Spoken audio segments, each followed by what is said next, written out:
चलिए, आज आप सबको मैं बताने वाला हूँ लैंडमार्क जजमेंट जो इंडिया में हुए हैं। लैंडमार्क जजमेंट मतलब आप जानते ही होंगे, ऐसा जजमेंट जो हमारे इंडिया में एक अहम योगदान रखता है, जो हमारे समाज में बहुत बड़ा चेंज लाया है।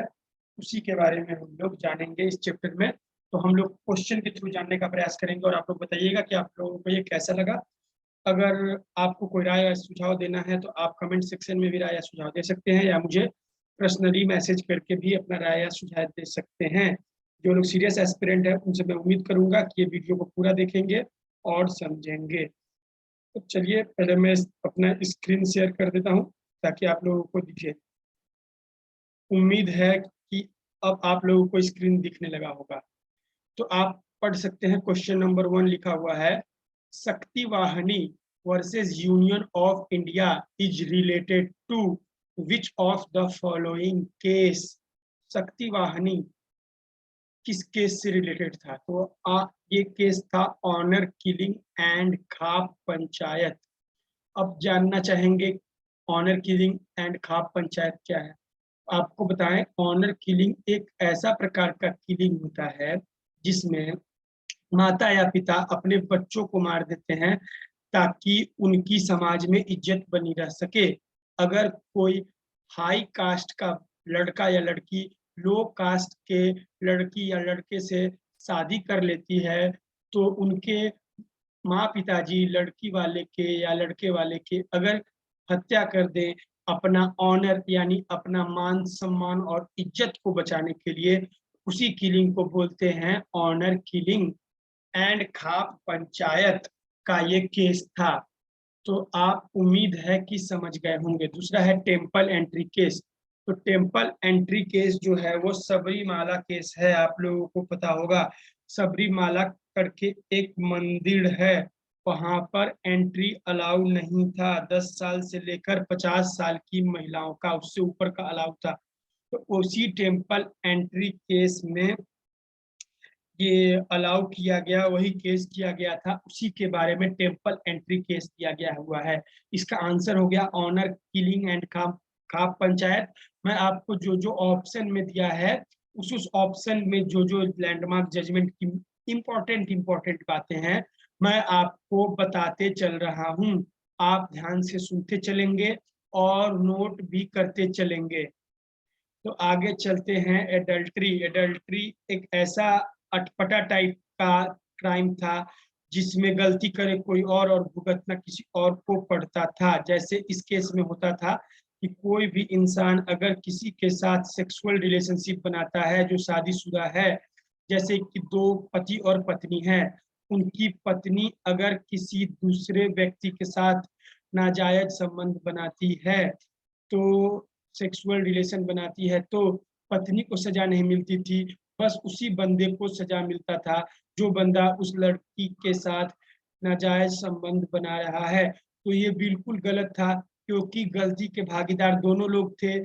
अगर देना ही था सजा तो दोनों को देना था, लेकिन सजा मिलनी बिल्कुल गलत थी क्योंकि इंसान का राइट टू लाइफ है, जिसको जैसे जीना है जिए। तो एडल्ट्री को डीक्रिमिनलाइज कर दिया गया। डीक्रिमिनलाइज का मतलब होता है कि इसके लिए अब किसी को सजा नहीं मिलेगी, लेकिन ये अभी भी ग्राउंड ऑफ डाइवोर्स है। यानी एडल्ट्री के लिए लोगों को अगर एक दूसरे से तलाक लेना है तो एडल्ट्री के बेसिस पर लोग एक दूसरे से तलाक ले सकते हैं। उम्मीद है कि आपको समझ में आ गया होगा। अब आपको बता दे, एडल्ट्री जो था वो कौन से केस में था। एडल्ट्री केस जो इंडिया में था, जो 497 सेक्शन है आईपीसी में, उसी के बारे में दिए हुआ है एडल्ट्री के बारे में। तो आपको पता होगा एडल्ट्री कहाँ दिया हुआ है। तो एडल्ट्री को रिक्रिमिनलाइज कर दिया गया था।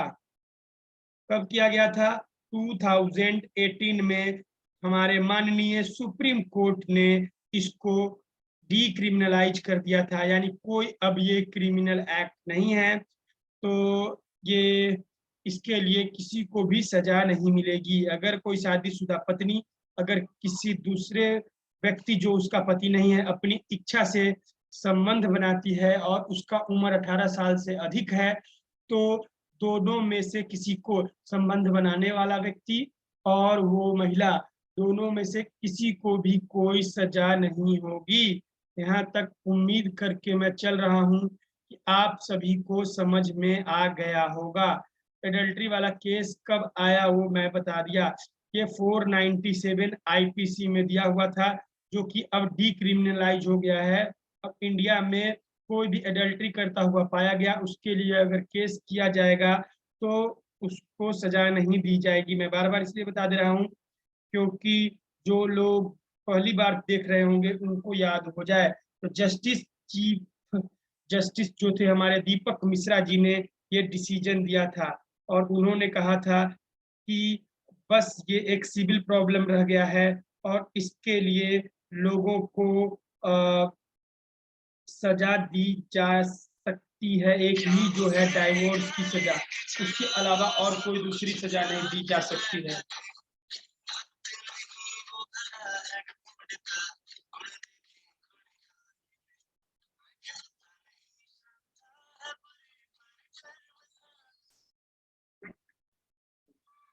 हाँ, तो आपको बता दूं कि ये जो केस था Joseph Shine versus Union of India का केस था, जो एडल्ट्री वाला केस था।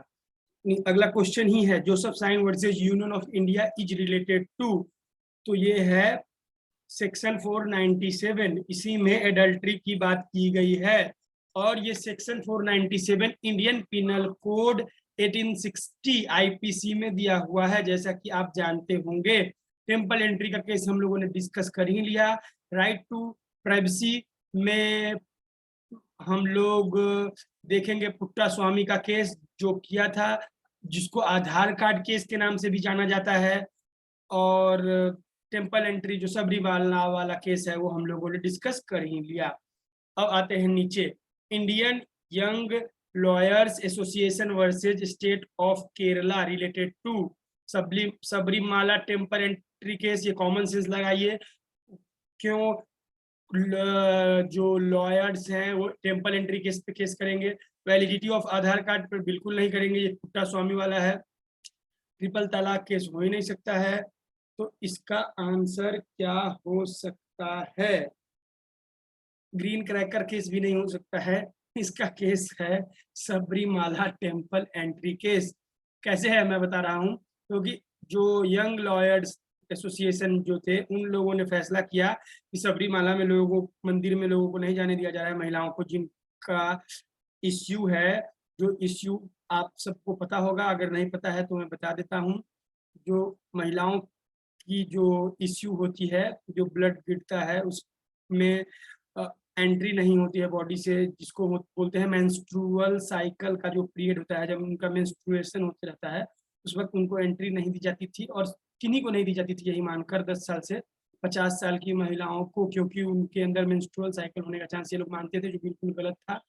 10 साल की बच्ची में कभी हो भी नहीं सकता है, और बाकियों में अगर होता भी है तो ये बिल्कुल गलत है, ऐसा नहीं होना चाहिए।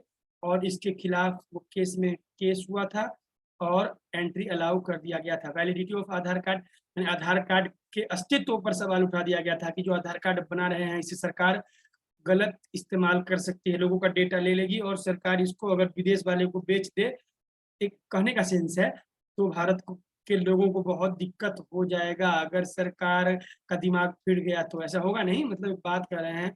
तो यही validity of Aadhaar card case Puttaswamy वाला केस हुआ था।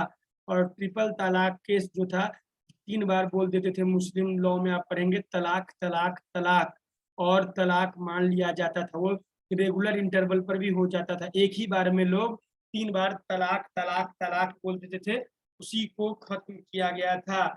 जो तलाक था, तलाक तलाक के बिद्दत और तलाक के सुन्नत, तो ये ट्रिपल तलाक जो था वो किसका पार्ट था? तो दिमाग लगाइए, सोचिए 10 सेकंड, फिर मैं बताता हूँ कि ट्रिपल तलाक सॉरी, हाँ, ट्रिपल तलाक जो केस था वो किसके बीच हुआ था? ट्रिपल तलाक केस जो था Saira Bano versus Union of India के बीच हुआ था।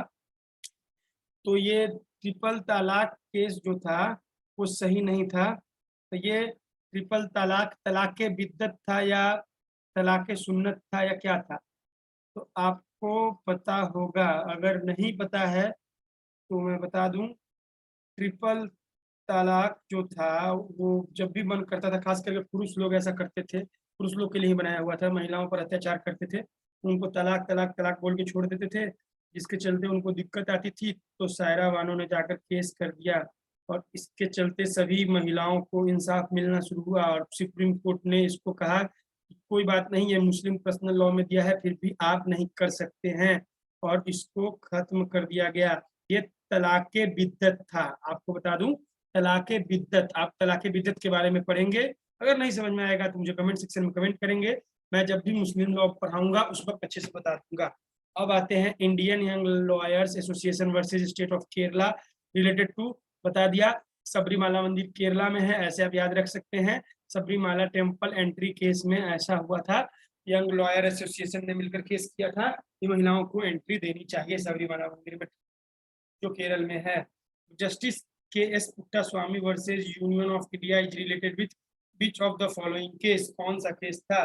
तो राइट टू प्राइवेसी है, इस और वैलिडिटी ऑफ आधार एक्ट भी है, तो इसका answer both A and B हो जाएगा।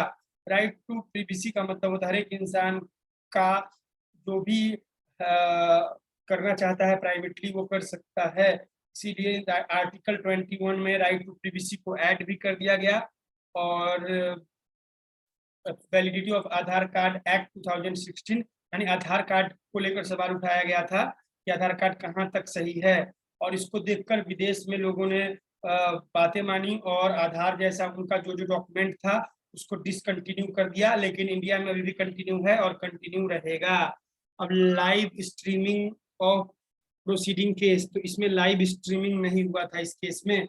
लाइव स्ट्रीमिंग का मतलब होता है जो भी केस है उस केस को सभी लोगों के लिए उपलब्ध करा दिया जाए और सभी लोग उसको ऑनलाइन देख सकें, तो इसी को बोलते हैं, जो भी प्रोसीडिंग्स चल रहे हैं तो इसी में इसी को लाइव स्ट्रीमिंग प्रोसीडिंग केस कहते हैं। तो ये live streaming of proceeding case नहीं था, इसकी लाइव स्ट्रीमिंग नहीं की गई थी। Live streaming of proceeding case was held in which of the following case, किस केस में हुआ था? Swapnil Tripathi versus supreme of India के केस में हुआ था live streaming of proceeding case. इसमें हुआ था स्वप्निल त्रिपाठी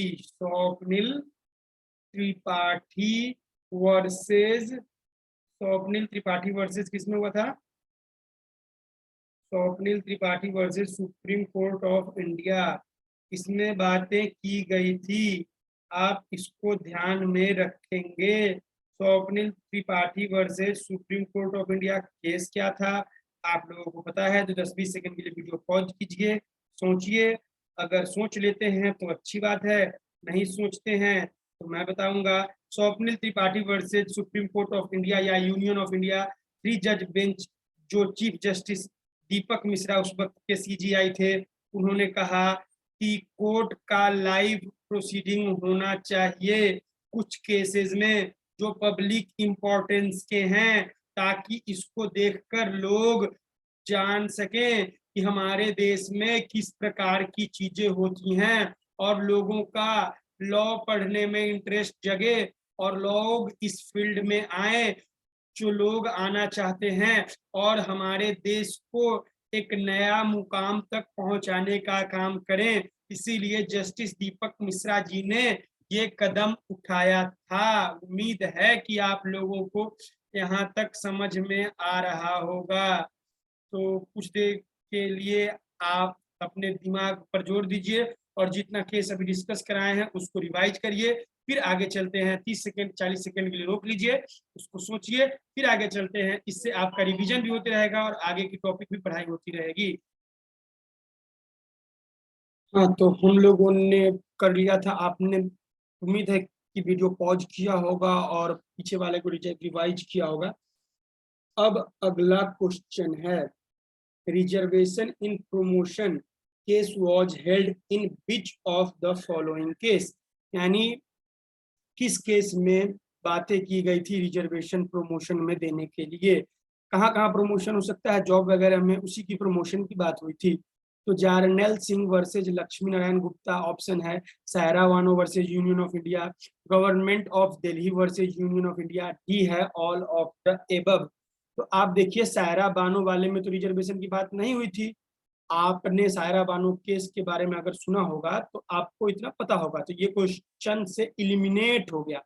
फिर अगला है government of Delhi versus union of India, इसके बारे में आपने नहीं सुना है, तो आप इस तरह से हटा सकते हैं कि government of Delhi union of India में क्यों रिजर्वेशन की बात करेगा गवर्नमेंट ऑफ दिल्ली। इस तरह से दो ऑप्शन आपने हटा लिया, तो ऑल ऑफ द एबव खुद ब खुद हट गया। तो हमारा हो गया जारनेल सिंह वर्सेज लक्ष्मी नारायण गुप्ता इसका आंसर। इस तरह से भी आप इलिमिनेट करके आंसर दे सकते हैं। तो आपको उम्मीद है कि समझ में आया होगा किस प्रकार से हम लोग क्वेश्चन में अगर थोड़ा बहुत भी आइडिया हो, उसके बारे में हमने ना पढ़ा हो, फिर भी हम इलिमिनेट करके छांट कर दो ऑप्शन को आंसर तक पहुंच सकते हैं। तो ये जारनेल सिंह वर्सेज जो केस है अपना, कौन सा केस है, जारनेल सिंह वर्सेज, हाँ जारनेल सिंह वर्सेज कौन सा है, हाँ जारनेल सिंह वर्सेज लक्ष्मी नारायण गुप्ता, तो ये केस हुआ था। आपको मैं बताता चलूं कि इस केस में क्या क्या बातें हुई थी। तो आपको थोड़ा सा मैं बताऊंगा क्योंकि ज्यादा डीप जाने की जरूरत नहीं है, क्योंकि ऊपर ऊपर पढ़ सकते हैं। तो इस केस में रिजर्वेशन इन प्रमोशन केस के बारे में बताया गया था। इस केस में कौन से हेड थे चीफ जस्टिस, उनका नाम भी ध्यान रखिएगा, वो पूछ सकता है।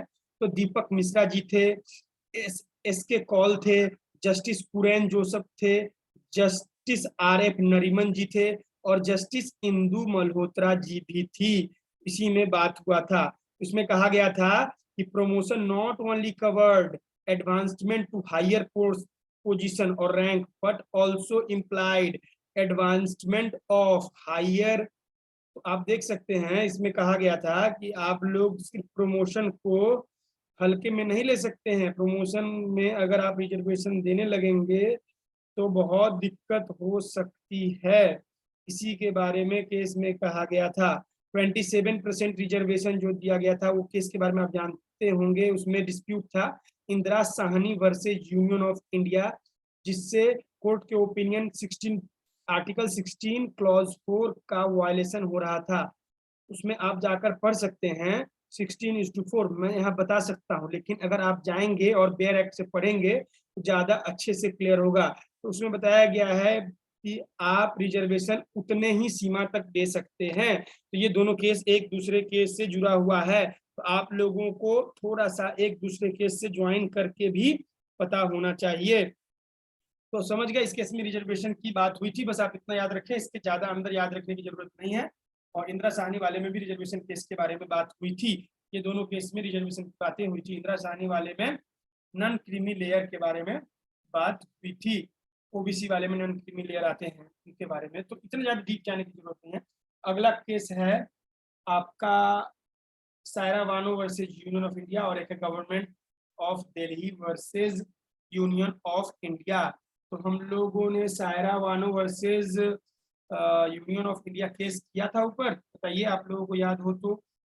Saira Bano versus union of India जो केस था, उस केस में ट्रिपल तलाक की बात हुई थी, मैंने बताया था तलाके बिद्दत के बारे में बताया गया था। तो ये क्वेश्चन में ऑप्शन ये रिपीट हो गया है। जब हम लोग कोई भी मॉक बनाते हैं, क्वेश्चन बनाते हैं, तो उसमें जो जो ऑप्शन दिए गए हों उस सब ऑप्शन को देख लेते हैं। अगला है government of Delhi versus union of India. Government of Delhi versus union of India वाले केस के में ऑप्शन में है क्या है, government of Delhi versus union of India case में क्या हुआ होगा, गवर्नमेंट ऑफ दिल्ली वर्सेज। तो इसमें बहुत सारा क्वेश्चन उठाया गया था डेमोक्रेटिक गवर्नेंस के बारे में कि कैसे कैसे क्या होना चाहिए, इसके बारे में था। इस केस को अगर आप चाहें तो डिटेल में पढ़ सकते हैं, लेकिन अगर नहीं भी पढ़ते हैं तो कोई बात नहीं है, बस इतना याद रखेंगे कि कैसे हमारा जो गवर्नेंस चल रहा है, डेमोक्रेटिक गवर्नेंस, उसके रोल पर सवाल उठाया गया था और उसको कैसे सही किया जा सकता था, उसी के बारे में डिसाइड किया गया था। तो आप लोगों को उम्मीद है कि समझ में आ रहा होगा। अब अगला क्वेश्चन है, Ram Mandir case is related to. Ram Mandir वाला जो विवाद है, तो केशवानंद भारती में तो राम मंदिर है नहीं, आप लोग जानते होंगे, ये बेसिक स्ट्रक्चर वाला केस है। इसमें कहा गया था कि जो भी संविधान का बेसिक स्ट्रक्चर है, जिसको हटाने से हमारे संविधान में बहुत बड़ा बदलाव आ जाएगा, उससे संविधान को खतरा हो सकता है, उसको आप नहीं हटा सकते हैं। कोर्ट ने बताया था, समय समय पर हम आपको बताते रहेंगे कि क्या क्या बेसिक स्ट्रक्चर है। जैसे उन्होंने बताया कि जुडिशियल रिव्यू बेसिक स्ट्रक्चर है, रिपब्लिक बेसिक स्ट्रक्चर है, इस तरह की जो चीजें हैं जिसको हट जाने से हमारे संविधान में बहुत बड़ा बदलाव आ सकता है, उस सब के बारे में बताया था कि उसको आप नहीं हटा सकते हैं। तो ये हुआ था। और एक केशवानंद भारती केस 24 अप्रैल 1973, जिस दिन सचिन तेंदुलकर का भी बर्थडे है, क्रिकेटर जो भारत रत्न भी रह चुके हैं, सबसे कम उम्र के भारत रत्न रह चुके हैं। तो उनके बर्थडे के दिन ही ये डिसीजन आया था केशवानंद भारती केस का। और उस दिन कहा गया था कि जो भी चीज 9th शेड्यूल में डाली गई हैं, उस समय की जो सरकारें थी वो 9th शेड्यूल में डाल देती थी और कहती थी कि जुडिशियल रिव्यू नहीं किया जा सकता है। मैं आपको बता दूं, जुडिशियल रिव्यू वो होता है जिसमें हमारी जो जुडिशियरी है वो चेक करती है कि ये कहाँ तक सही है, कहाँ तक गलत है। लेकिन उन लोगों ने पार्लियामेंट से रूल पास करा दिया था और डाल दिया था, इस वजह से जुडिशियरी मजबूर थी उन चीजों को चेक करने के लिए। तो केशवानंद भारती केस में ये डिसीजन आ गया कि अब से जो भी लॉ आएंगे, चाहे वो 9th शेड्यूल में ही क्यों ना हो, उसको अच्छे से चेक किया जाएगा, जुडिशियल रिव्यू किया जाएगा। अगर वो सही है तो उसको कंटिन्यू होने दिया जाएगा, अगर वो गलत है उसको नल एंड वॉइड कर दिया जाएगा, यानी खत्म कर दिया जाएगा, वो आगे कंटिन्यू नहीं कर सकता है। तो ये केशवानंद भारती का केस था। तो इसमें राम मंदिर का तो कहीं बात ही नहीं है, तो ये अपने आप हट जाएगा। अगला ऑप्शन है Golaknath versus state of Punjab और हरीश उप्पल वर्सेज यूनियन ऑफ इंडिया। अब आप यहाँ देखिए, एक ऑप्शन आ रहा है एम सिद्दीकी वर्सेज महंत सुरेश दास। सोच के देखिए, राम मंदिर का विवाद होगा तो हिंदू और मुस्लिम में होगा, इतना तो आपको पता ही होगा। कॉमन सेंस एग्जाम में जब बैठे हुईएगा तो एग्जाम लगाइएगा, एग्जाम में तो हिंदू सिद्दीकी आपको नाम सुन के लग रहा है, नवाजुद्दीन सिद्दीकी आपके दिमाग में करेगा। नवाजुद्दीन सिद्दीकी क्या है, मुस्लिम है। तो इसी तरह से आप सोच सकते हैं, मुस्लिम का नाम यहाँ आ गया, एम सिद्दीकी वर्सेज महंत सुरेश दास। तो आप आंसर कर ले जाएंगे और आपका आंसर गलत नहीं होगा। इस तरह से इलिमिनेशन मेथड लगाकर आप सही आंसर कर सकते हैं और आपका नंबर बिल्कुल भी नहीं कटेगा। एम सिद्दीकी वगैरह वाले में वो केसेस थे जिसमें राम मंदिर के बारे में विवाद चल रहा था अयोध्या में कि वो मंदिर राम जी का है या नहीं, वहां बनना चाहिए या नहीं बनना चाहिए, उसी पर केस था जो सुप्रीम कोर्ट में था। बाद में सुप्रीम कोर्ट ने निर्णय दे दिया कि वहीं पर राम मंदिर बनेगा और अलग से उन लोगों को, मुस्लिम लोगों को कुछ लैंड प्रोवाइड कराई गई। ये आया था डिसीजन। आपको मैं बताता चलूं इसमें कौन से जज थे और कौन से चीफ जस्टिस थे, उनका क्या नाम था, आप कमेंट सेक्शन में बताएंगे या मुझे बताएंगे। आप लोग प्लीज एक बार रिसर्च करें, मैं सब कुछ आपको परोस के दे दूंगा। तो ये स्पून फीडिंग हो जाएगी और स्पून फीडिंग ज्यादा काम नहीं होता है। जब बच्चे बड़े होने लगते हैं तो माँ बाप उनको स्पून फूडिंग यानी चम्मच से खिलाना बंद कर देते हैं, खुद से हाथ से बोलते हैं खुद अपने हाथों से खाओ। तो आप एक बार अगर रिसर्च करेंगे उनका नाम तो आपको याद हो जाएगा। इसीलिए आप जाएं, उसको सर्च करें और मुझे कमेंट सेक्शन में बताना ना भूले, या मुझे आप मैसेज कर सकते हैं व्हाट्सएप पे। अब अगला जो हमारा था Golaknath versus state of Punjab, very very important, ये बहुत इंपॉर्टेंट केस है। ये बार बार पूछा जाता है, पूछा जाता था और पूछा जाता रहेगा, क्योंकि ये केस बहुत ही महत्वपूर्ण था हमारे भारतीय संविधान में। तो Golaknath versus state of Punjab case किसके बारे में था? इसमें पार्लियामेंट ने कहा था कि किसी भी इंसान का फंडामेंटल राइट जो है उसको करटेल नहीं किया जा सकता, जिसका जो भी फंडामेंटल राइट है उसको वो मिलेगा। गोलकनाथ वाले में ये निर्णय आया था। तो किस बात के लिए वो फंडामेंटल राइट के लिए केस हुआ था, उस चीजों को आप जाएं एक बार रिसर्च करें, Golaknath versus state of Punjab पढ़ें, आपको विकिपीडिया पे या किसी और जगह पे आसानी से मिल जाएगी। तो मैं फिर से बता रहा हूं कि मैं चाहता तो इसी वीडियो में बता देता, लेकिन थोड़ा सा वीडियो बड़ी भी हो जाएगी और इससे आप लोगों को उतना फायदा नहीं होगा, स्पून फीडिंग हो जाएगी। इसीलिए आप लोग प्लीज सर्च करें और पता चलने के बाद नीचे कमेंट सेक्शन में कमेंट करके जरूर बताएं, या मुझे व्हाट्सएप पर भी मैसेज कर सकते हैं। अब अगला केस है हरीश उप्पल वर्सेज यूनियन ऑफ इंडिया। आप देख रहे होंगे हमारा जो ऑप्शन है वो तो कर ही रहे हैं, लेकिन बाकी जो नाम दिया गया है उसकी कुछ ना कुछ तो रिलेवेंसी होगी, कहीं ना कहीं से वो रिलेवेंट होगा तभी तो दिया गया होगा। तो हम लोग उसको भी साथ साथ डिस्कस करते चल रहे हैं ताकि आपका क्लियर होते रहे। हरीश उप्पल वर्सेज स्टेट ऑफ पंजाब में कहा गया था कि हर एक एडवोकेट का ड्यूटी है कि वो क्रिमिनल केस को अटेंड करे, वो चाह कर भी केस को नहीं छोड़ सकता है। अगर वो छोड़ेगा तो इससे फंडामेंटल राइट का वायलेशन होगा, लोगों को जो भी अधिकार मिलना चाहिए वो नहीं मिलेगा। यानी लॉयर्स कभी भी स्ट्राइक पर नहीं जा सकते हैं, कभी भी वो नहीं कह सकते हैं कि हम सब अब स्ट्राइक कर रहे हैं, अब तुमको जो करना है करो, तो ऐसा नहीं कर सकेंगे। इस केस में ये डिसाइड हो गया था। Harish Uppal ex captain versus Union of India वाले केस में। अब आते हैं इंदिरा गांधी वर्सेस राजनारायण का केस, बहुत इंपॉर्टेंट केस है। इस केस में ये डिसीजन हुआ था, राजनारायण नाम का एक व्यक्ति ने इलाहाबाद हाई कोर्ट में केस किया था। तो इंदिरा गांधी को कहा कि 24 घंटा में आपको उपलब्ध होना पड़ेगा। वहां का जो चीफ जस्टिस था इलाहाबाद का, बोले नहीं आएंगे तो 24 घंटे में नहीं आओ, फिर मैं बताता हूँ। इंदिरा गांधी का जो भी इलेक्शन था वो सही ढंग से नहीं हुआ था, वो पाया गया उस जजमेंट में, और कहा गया कि अब से आप कुछ सालों के लिए इलेक्शन में कॉन्टेस्ट नहीं कर सकते हैं। कितने सालों के लिए वो चेक कर लीजिएगा, वो ज्यादा रिलेवेंट नहीं है। तो इंदिरा गांधी ने सोचा क्यों ना फायदा उठाया जाए। हमारे संविधान में एक लिखा हुआ था term internal emergency. Internal emergency में इंटरनल कोई भी छोटी मोटी बातों का उन्होंने मुद्दा बना लिया, और अपने फेवरेबल जो राष्ट्रपति थे हिदायतुल्लाह, जो उस समय में एज में सीनियर मोस्ट जज नहीं थे, फिर भी इन्होंने जानबूझ के उनको बनाया ताकि इनकी बातें चल सकी और ये लगा सकें इमरजेंसी। और इन्होंने उनके प्रेसिडेंट के ऑर्डर, हिदायतुल्लाह जी के ऑर्डर से इन्होंने वो इमरजेंसी भारत में लगा दी। कब? 1975 में इन्होंने लगा दिया इंटरनल इमरजेंसी, इंटरनल मैटर में दिक्कत परेशानी बताने के लिए। और इन्होंने बहुत सारे चेंज कर दिए।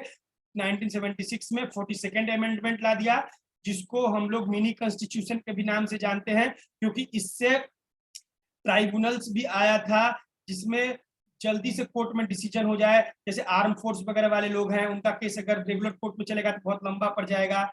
जो हमारे टेलीकॉम रेगुलेटरी अथॉरिटी वाले हैं उनके लिए बहुत लंबा चल जाएगा। इस वजह से ये बनाया गया ताकि जो लोग हैं अच्छे पदों पर, जो देश के लिए बहुत बड़े बड़े काम कर रहे हैं, उनका ज्यादा टाइम वेस्ट ना हो और ये आ जाए। और इसमें सिर्फ और सिर्फ principle of natural justice follow होता है, यहाँ सीआरपीसी वगैरह फॉलो नहीं होता है, और जिसके चलते जल्दी जल्दी रिजल्ट आ जाता है। अगर आप ट्राइब्यूनल्स के फैसले से सहमत नहीं है तो आप आगे जा सकते हैं। ट्राइब्यूनल्स को क्वासाई जुडिशियल बॉडी भी कहा जा सकता है।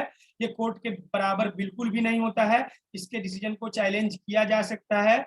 और इसमें जो भी जजेज होते हैं, मान लेते हैं 10, उसमें से 5 जुडिशियल बैकग्राउंड के होंगे जो कि रिटायर्ड होंगे, और 5 उसी फील्ड से होंगे। और अगर मान लेते हैं हेड चुनना है तो हमेशा हमेशा जो जुडिशियल बैकग्राउंड वाले होंगे वही होंगे। अब 5 दूसरे बैकग्राउंड वाले लोगों को क्यों रखा जाता है? क्योंकि उनको उन्हीं चीजों की अच्छी नॉलेज होगी। आर्म फोर्स वालों को आर्म फोर्स वाले की नॉलेज होगी, इसीलिए उन लोगों को रखा जाता है ट्राइब्यूनल्स में, ताकि वो लोग अच्छे से समझे बुझे और इसके बारे में decision they. Principle of natural justice की बात आ ही गई है तो मैं आपको बता दूं, प्रिंसिपल ऑफ नेचुरल जस्टिस ये होता है कि हम लोग देखें कि हम अपने कॉज में हम वकील या जज ना हो, अपना डिसीजन हम खुद ना सुनाए, तो ये होना चाहिए। उसके बाद हम लोगों को दोनों पार्टी को सुनना है, और जो भी हम डिसीजन देंगे वो डिसीजन ऐसा होना चाहिए जिसको कोई पढ़े हारा हुआ इंसान को भी वो रीजनेबल लगे। तो यही है प्रिंसिपल ऑफ नेचुरल जस्टिस, जो कि ट्राइब्यूनल्स में फॉलो होता है। और ये 42nd अमेंडमेंट 1976 से आया था,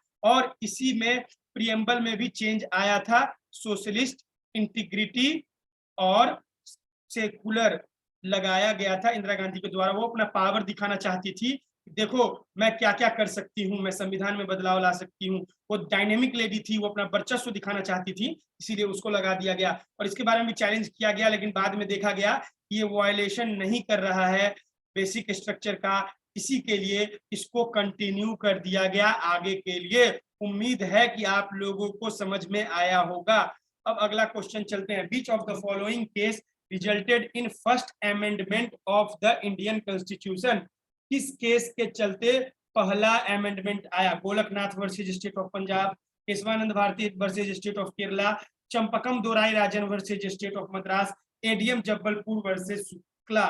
तो पहला अमेंडमेंट आया था 1951 में। तो अगर आप जो भी केस पढ़ते हैं वो किस साल में आया था वो साथ साथ देख लें तो आपके लिए इस तरह के क्वेश्चन बनाने आसान हो जाएंगे। Kesavananda Bharati versus State of Kerala का जजमेंट आया था 1973 में और हमारा फर्स्ट अमेंडमेंट आया था 1951 में। तो ये अपने आप हट गया और उम्मीद है कि हम लोगों ने डिस्कस कर ही लिया है केशवानंद भारती केस के बारे में। अब अगला केस है Golaknath versus state of Punjab.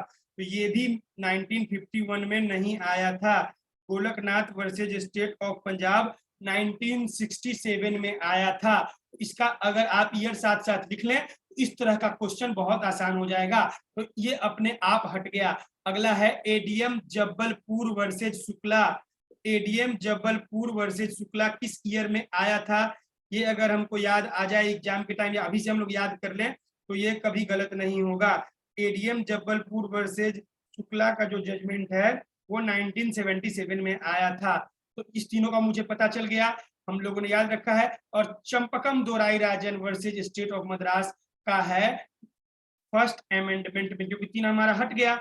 अब हमारा लास्ट है चंपकम दोराई राजन। तो यही इसी के चलते फर्स्ट अमेंडमेंट लाया गया था। तो आप लोगों को समझ में आ गया होगा। और ये 1951 में आया था first amendment. State of Madras versus Champakam Dorairajan, इसके चलते फर्स्ट अमेंडमेंट आया था और इसने मेजर चेंजेस लाई थी रिजर्वेशन को लेकर हमारे रिपब्लिक ऑफ इंडिया में। अब रिपब्लिक आ ही गई है तो उसकी बात कर लेते हैं। रिपब्लिक का मतलब ये होता है कि हेरिडिटी वाले हेड नहीं होंगे, कोई भी रिपब्लिक में प्रेसिडेंट का पद ले सकता है और टाइम टू टाइम इलेक्शन होना जरूरी है। जो 5 साल फिक्स किया गया है उसमें इलेक्शन होना चाहिए, अगर इमरजेंसी नहीं लगता है तो। इस तरह की चीजें होनी चाहिए तभी देश रिपब्लिक कहलाएगा। मुझे उम्मीद है कि आप लोगों को समझ में आ रहा होगा। अब अगला केस है which of the following case was held in the case of Nanavati versus state of Maharashtra in 1960। उम्मीद है कि आप लोगों ने रुस्तम मूवी देखी होगी। रुस्तम मूवी में 1960 के ही बारे में, नानावती केस के बारे में बताया गया था। तो इसमें क्या हुआ था, सबसे पहले हम ऑप्शन पढ़ते हैं। Case based reservation was struck down, end of jury trial in India, deal with article 18 of the Indian constitution, emergency in the country. तो इसमें हुआ था ज्यूरी ट्रायल को खत्म कर दिया गया था। यानी ज्यूरी लोग, यानी जो लोग एक से ज्यादा लोग होते हैं, जो लीगल बैकग्राउंड के हो ना हो गारंटी नहीं है, कोई भी उसमें हो सकते हैं और वो लोग मिलकर डिसाइड करते थे। इससे पार्शियलिटी हो सकती थी, इसीलिए उसको खत्म कर दिया गया। अगर क्वेश्चन में आए कि लास्ट जो जजमेंट था जो आया था जिसमें ज्यूरी ने अपना डिसीजन दिया था तो वो था KM. Nanavati versus state of Maharashtra 1960। और इसके बाद आप अगर पढ़ेंगे तो पता चलेगा कि ज्यूरी वाले को खत्म कर दिया गया था और लास्ट में सुप्रीम कोर्ट ने उनको लायबल माना था और उनको सजा दी गई थी। लेकिन बाद में वो उनके बिहेवियर अच्छा होने के चलते जेल में उनको छोड़ दिया गया। इमरजेंसी इन द कंट्री वाला केस नहीं है और ना ही ये रिजर्वेशन वाला केस है, ये है ज्यूरी ट्रायल का खात्मा के बारे में दिया है और आर्टिकल 18 के बारे में भी नहीं है। उम्मीद है आप लोगों को यहाँ तक समझ में आया होगा। थोड़ा सा वीडियो लंबा हो रहा है इसलिए मैं इस वीडियो को यहीं खत्म कर रहा हूँ और अगला पार्ट बनाऊंगा। और इस पार्ट में बताइएगा आप लोगों को क्या अच्छा लगा और किस चीज में ज्यादा डाउट रह गया, या कोई राय या सुझाव आप देना चाहते हैं तो जरूर बताएं। और अपना कीमती समय देकर आपने देखा इसके लिए आपका बहुत बहुत धन्यवाद। हंसते रहें, मुस्कुराते रहें और जीवन में अपने लक्ष्य के प्रति कदम बढ़ाते रहें और आज नहीं तो कल आपका सपना पूरा होगा। बस उम्मीद का दामन हमेशा साथ रखें और जीवन में कभी भी निराशा आने न दें। अपने अंदर से हौसला रखें और हौसला ही इंसान को आगे बढ़ाता है। बहुत बहुत धन्यवाद।